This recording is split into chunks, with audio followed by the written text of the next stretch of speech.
I'm an employee and I want to submit an expense for it to be reimbursed through payroll. I've logged into my employee portal, and on the left-hand side, I can click on the expenses menu, and to submit an expense, I'm just going to go to my expenses. When you click on this screen, you can see any pending or paid approved expenses in the past, but to start a new expense request, you're going to click on the right side, and for this, I actually have a receipt, so I'm going to click on upload. Click on upload is going to ask me to choose a file. Click next, it's going to upload. If I were doing this on my phone instead of the computer, it would actually ask me if I want to take a picture of the receipt, which I could do so here.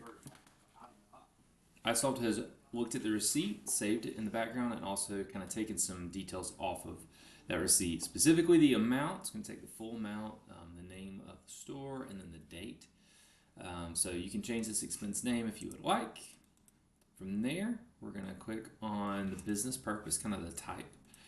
And then we'll say this is a snack. And you want to give some details about this. And click submit. Now this is telling me, because this is an old receipt, that this is outside of the 30-day submission window. You will get this depending on your company's setup and how this is set up. But in this case, I could cancel it, or I can just go ahead and submit it, and it may be approved or denied.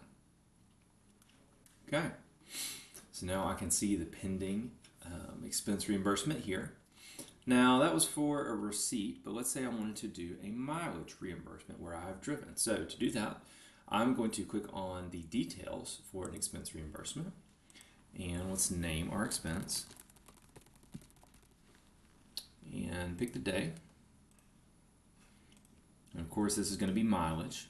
And then here, I'm going to select mileage.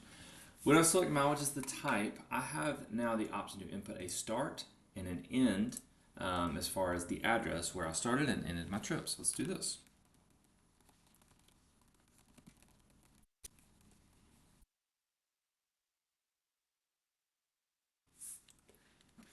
Then you click calculate mileage, and it's going to map out the distance from your start and your endpoint, tell you the distance. From here, you have the options to either save the map as a receipt or mark it as a round trip, which I will do in this case.